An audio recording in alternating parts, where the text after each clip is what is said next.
आज हम बात करेंगे दंत रोगों की। जी हाँ साथियों, दांतों में कीड़े, दांतों में पैरिया व मुख दुर्गंध के बारे में हम बात करेंगे, तो आप हमारे वीडियो में अंत तक बने रहें, जिससे दांतों में रोग होने के कारण या कृमि होने के कारण या पैरिया होने के कारण हमारे पाचन संस्थान पर सीधा प्रभाव पड़ता है। इसलिए नियमित रूप से दांतों को साफ करना चाहिए, मुख को साफ रखना चाहिए, दंत मंजन का प्रयोग नित्य करना चाहिए और खाने के बाद भोजन के कण या मिठास के कण दांतों में या मुख में नहीं रहना चाहिए। अगर हम दांतों को ठीक से साफ नहीं करते हैं या बहुत अधिक मीठा, चॉकलेट, कंपट या टॉफी का इत्यादि का प्रयोग करते हैं, हमारे दांतों के बीच में एक कैविटी बन जाती है और सूक्ष्म कीटाणु हमारे दांतों के तनों में घुस जाते हैं, हमारे दंत मज्जा में घुस जाते हैं और दंत मज्जा से होते हुए दांतों के गड्ढों में पहुंच जाते हैं, जहां पर खतरनाक सड़न को उत्पन्न करते हैं, जिससे दांतों में सड़न बन जाती है। दांत सड़ करके धीरे धीरे गलकर गिर जाते हैं। दांत सड़कर गिर जाते हैं या सड़ करके टुकड़े टुकड़े में टूटते रहते हैं और मसूड़ों में एक सूजन हो जाती है, ट्यूब निकलती है, जिससे असहाय दर्द होता है और इसके कारण हमें दंत चिकित्सक के पास जाकर के दांतों को जबरदस्ती निकलवाना भी पड़ता है। दांतों में समय समय पर तीव्र पीड़ा का भी सामना करना पड़ता है, जिसके कारण रोगी अत्यंत बेचैन और परेशान हो जाता है।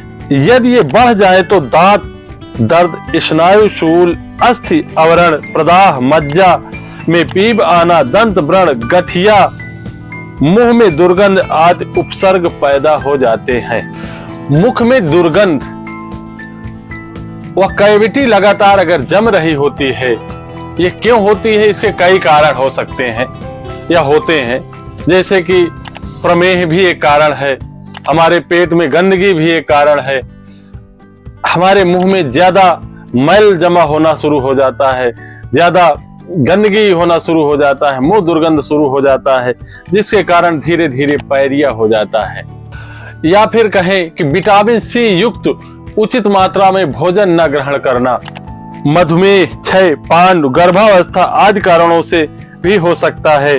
उदर विकारों के कारण भी यह रोग बहुत तेजी से, यह रोग या कहें कि पैरिया हो सकता है, क्योंकि जब सुबह सुबह हम उठते हैं तो हमारा मुंह खारा खारा बेस्वाद लगता है, मुंह से दुर्गंध आती है, दांतों में ठंडी और गर्म चीज लगती है, जिससे तीव्र पीड़ा होती है, मसूड़े फूल जाते हैं, उनमें से पीप व रक्त निकलता है। रोग के पुराने हो जाने पर मसूड़ों में विकृति के कारण दांत ढीले पड़ जाते हैं।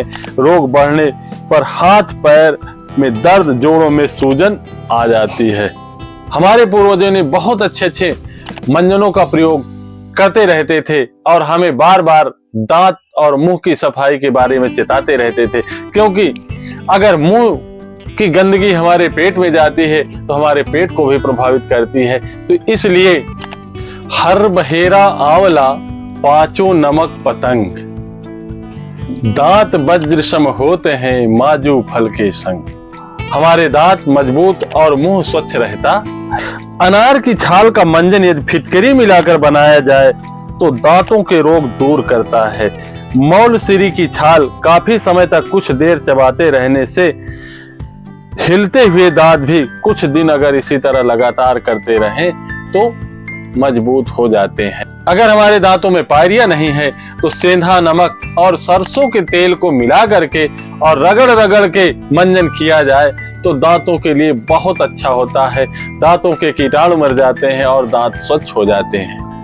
कत्था, मौलसिरी की छाल, नीम की छाल, सेंधा नमक समान भाग कपड़ छान चूर्ण कर मंजन करने से हिलते हुए दांत भी वज्र समान हो जाते हैं।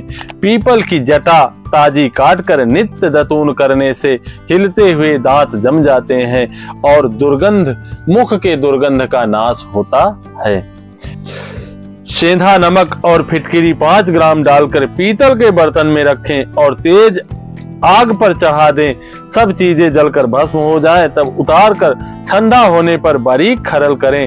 यह दवा नित्य प्रति दांतों पर थोड़ी थोड़ी मलकर थोड़ी देर बाद कुल्ला करें। इससे पायरिया की सभी विकृतियां दूर होती हैं, दांत का दर्द भी मिट जाता है और जबड़े सुदृढ़ होते हैं।